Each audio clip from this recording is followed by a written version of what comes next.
Today we are finishing a shock revalve on this 2024 Kawasaki KX450. This is the Showa shock that comes on it.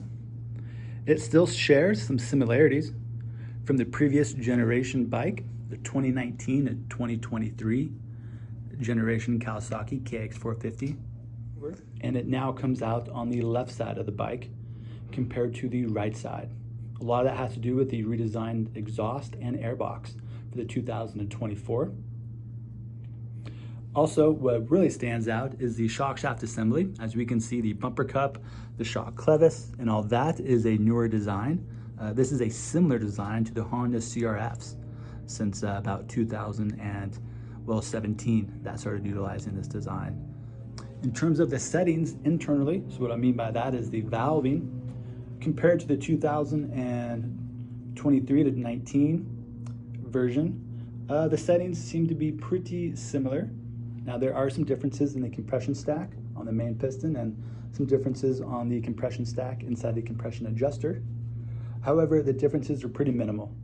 So how the stock shock feels on the 2024 is pretty similar to the previous generation, the 19 to 23.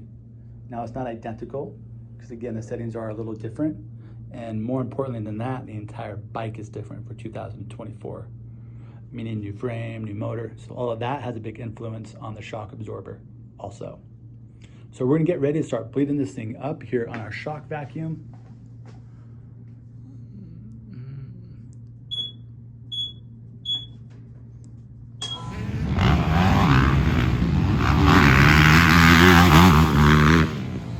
So I think it's gonna go ahead and pull a nice vacuum on our shock. It's gonna pull out all of the oil and all of the air inside of our shock absorber, so that way we have a really good negative pressure inside of this thing. And we can kind of watch it as it works. And we follow this line and see the oil and the bubbles kind of working way through it. So this shock was revalved to our JBI suspension motocross spec. We've already had some time testing, tuning, and developing with these 2024 models. But we're just a little bit behind on sharing our YouTube content on the testing side. We still got to go through and edit those videos. In our opinion, the 2024 bike kind of is a sideways improvement or move, meaning it's not really better than 2023 in terms of the stock settings, but the bike has a lot of potential. And from the testing and tuning and development we've done so far, it seems like that the bike really responds well to modifications, and there's a lot of potential left on the table for how much further improved the suspension can be, again, compared to the stock settings. So with that in mind, to give you a little bit more details, the suspension settings, or the valving settings on this shock, we firmed them up a little bit, just kind of overall on the shock absorber. So that way the shock has more low-speed compression, mid-speed compression, and high-speed compression. But we didn't do a ton. We didn't get carried away with it. We wanted the shock to have a little more hold up, just kind of overall, and we wanted the adjusters to be more effective. It seemed like a lot of our riders and testers were having to run the adjusters fairly far in, meaning pretty restrictive compression settings. So with our updated valving, now we can use a compression setting of about 12 clicks out right in the center, and it gives the rider a good range of adjustment, because from there they can still make the shock a fair amount softer if they want to, by really opening up those compression clickers, or from there they can actually make it quite a bit firmer as well.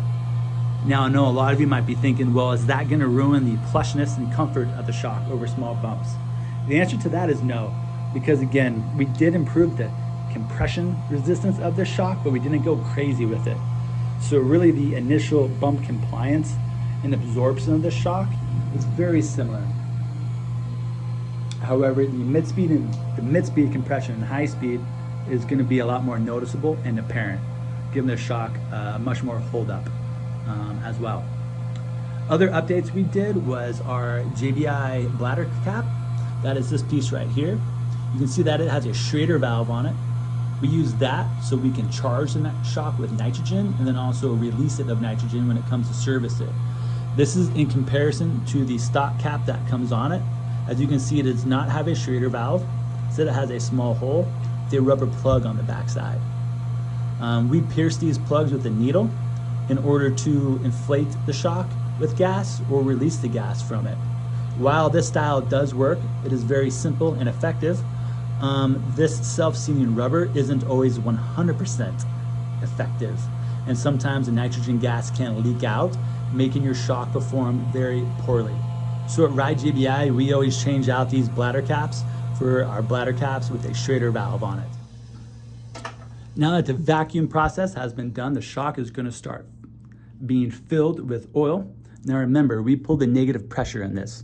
So right now, this shock wants stuff to go inside of it so we can equalize this pressure. The machine is now switching over tanks and is going to start pushing some oil into our shock absorber.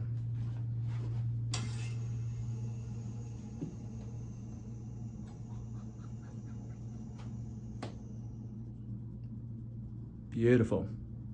So right now as it sits, this is the quiet part of it. This machine is going to take about 3 minutes to push this shock full of oil.